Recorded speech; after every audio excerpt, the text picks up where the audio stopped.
The Adulting with ADHD podcast is not a substitute for medical advice. Please see a medical professional if you think you have ADHD or if you have questions about your current treatment. To support this podcast or to access the podcast archives, visit patreon.com/adultingwithadhd.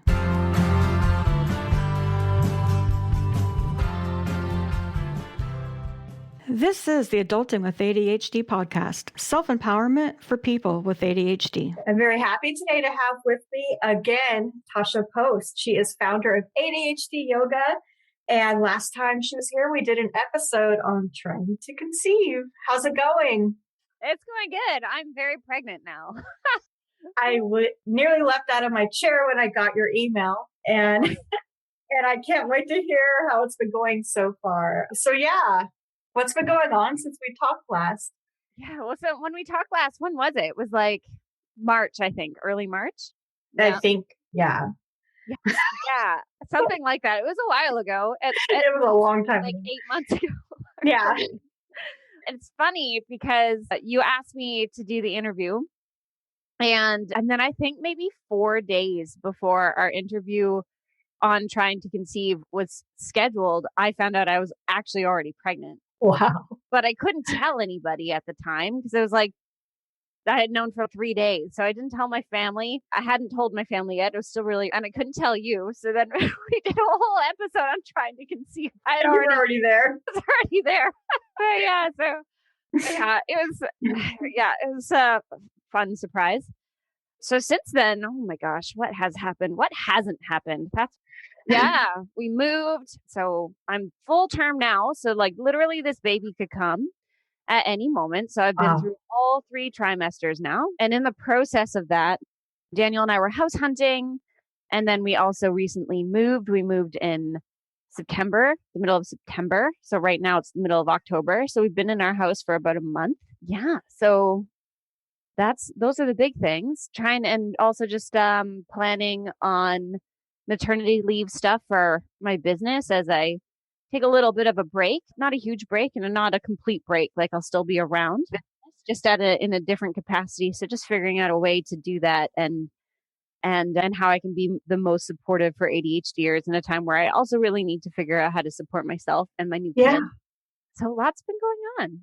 Wow, I have so many questions. I'm just wondering how that works.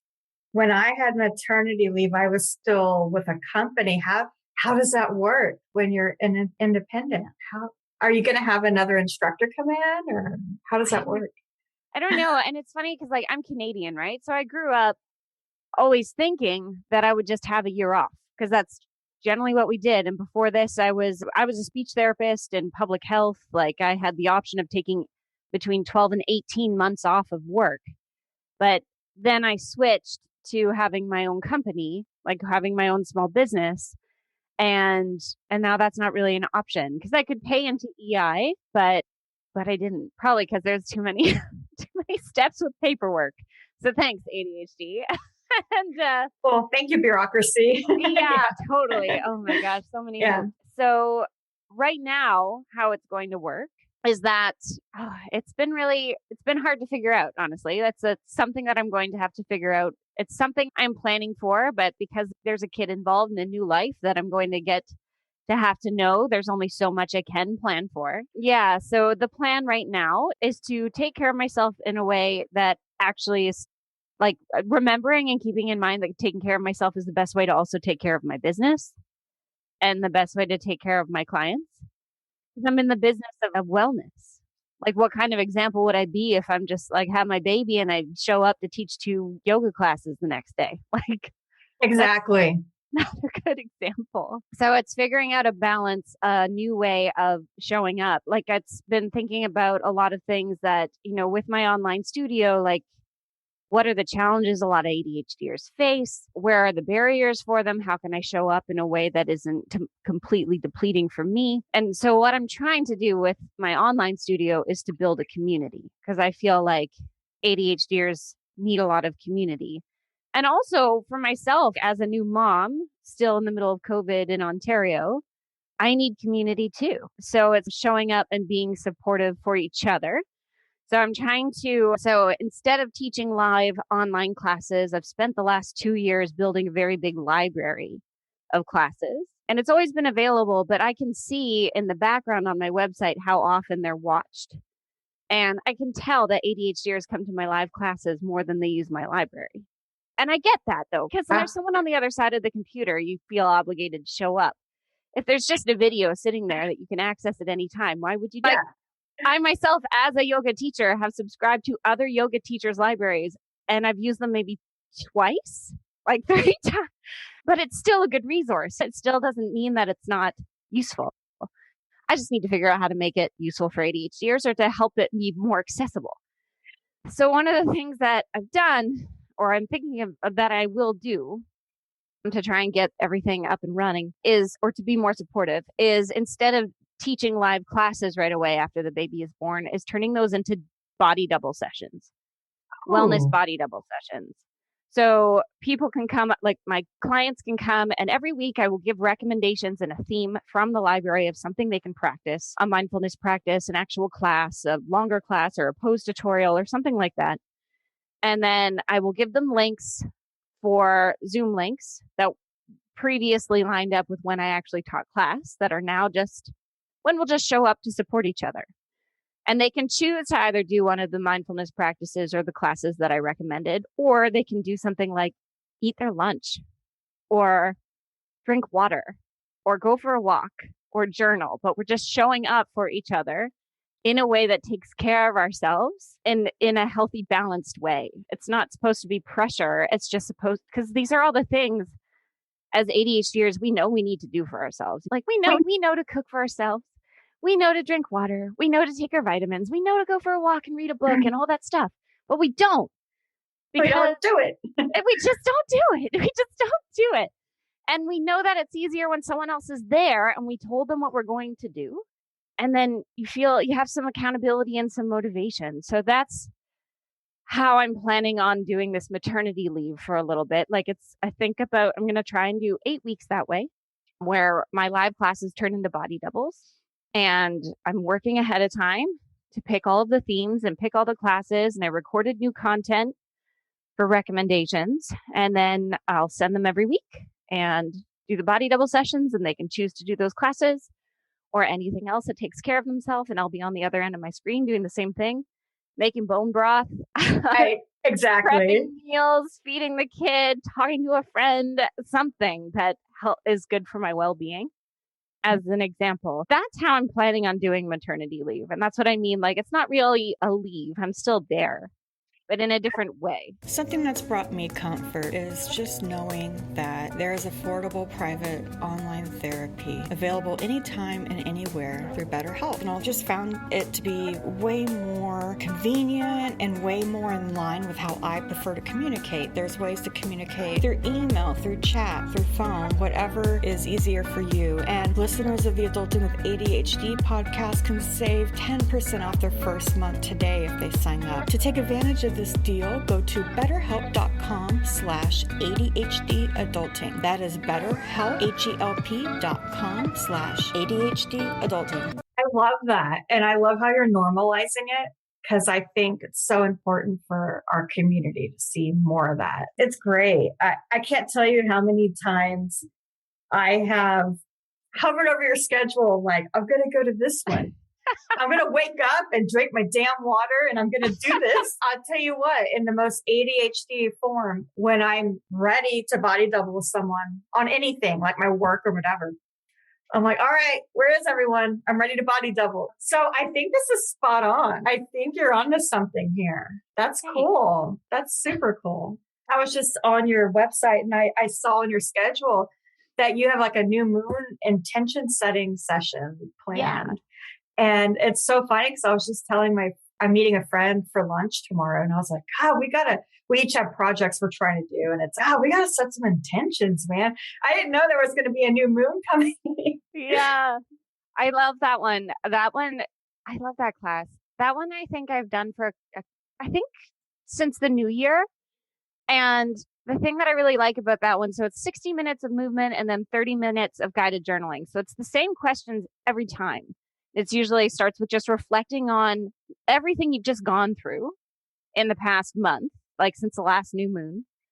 And then reflecting on your challenges, reflecting on the lessons that you learned, and then writing about your like heart's deepest desire for the next month to come. And then consolidating it down into about 3 or 5 words, like a little mantra that you can carry with you for the rest of the moon phase, so that you have a reminder about what you're really, the mindset you're trying to maintain throughout this process. And I really like it because what's happening with that class is that people are sticking around after and chatting about what they came up with. It's really nice to hear other people's, what they're going through and what they're focusing on. And it's turning into a really powerful practice. And then the new one that I'm actually doing now is a full moon practice. I'm just looking at my schedule here. That's why I'm like not looking at the camera calendar. And the full moon one is reflecting back on your intention and just recalibrating, celebrating how far you've come so far, evaluate. Because again, the thing that I like about this for ADHDers is that we know we are supposed to pause and reflect and redirect, but we don't do it. Like these, again, like a lot of the stuff that I put in my membership is just stuff I selfishly need myself.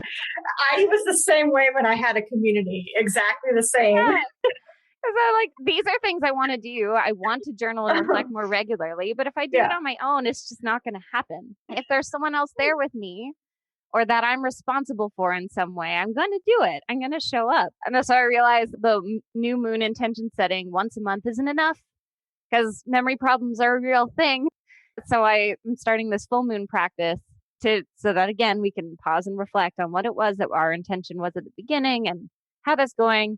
And also as ADHDers, we just have such a habit of just focusing on the things that went bad and beating ourselves up on, oh God, like I'd set that intention. I haven't thought about it since. And like I set this intention, but then I totally just ignored it or went in the complete opposite direction. We just beat ourselves up for that kind of thing. And I think setting time aside to purposely make ourselves be like, no, like, sure, I had some challenges. Sure, I fell off the wagon here, but look at all these things that I'm still doing. Look at, this isn't my last chance. I can just pick up today. And just reminding ourselves that you don't have to start at a certain time. You can go off course, but still come back. I think that's a real important reminder.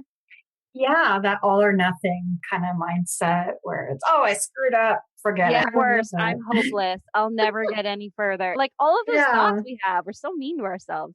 We are mean to ourselves. I wanted to go back. You were talking a lot about just the uncertainty. And I think that's so spot on, especially right now, just like dealing with the uncertainty of it all. And it looks like you're doing a really great job of normalizing that too. It's just, we don't know what's going to happen, but we can recalibrate whatever it is and revisit and reflect. And so what's been working for you since we've talked? Are you doing anything different with your routines? I think last time we talked, it was a lot. It sounds basic, but it's not basic. But it just sounds like taking good care of yourself is the source of it all, right? Because you can't be on, or you've chosen, or you can't be on stimulants right now. And we talked a lot about just taking care of your body and resting it and that kind of stuff. So more of that. Has that really been your tools at this point? Yeah, that's been a big part of it. Because going into my pregnancy, like I was off my medications. I chose to stop taking them, I think like in December. And I found out I was pregnant in March. So that was a big gap where I was just medication free. And I knew it was going to be hard. Yeah. And I tried to surround myself with supports like my coaching group and everything before that. I can tell you, like, that gap where I was not pregnant and I was not medicated was really hard. That was just so crappy. And you didn't know how long it was going to last for, but it was a choice, which I'm grateful for. I'm grateful that it was, it can be a choice. I wouldn't tell anyone not to, like, what to do. I'm glad that it's an option. Like, women with good doctors who are really on their side will guide them through pregnancy with their medication if that's something they need to do. And I'm glad. I just chose not to, just because I just felt, I don't know, more secure that way personally. But because it's your body and it's totally valid. Yeah. Yeah. And because I made that choice, I knew it was going to be hard. But I think knowing it was going to be hard also allowed me to put some supports in place. And also that was like why I started coaching the year before anyway, to like help build supports before all this happened, because I knew family was going to happen at some point down the road. Yeah, totally.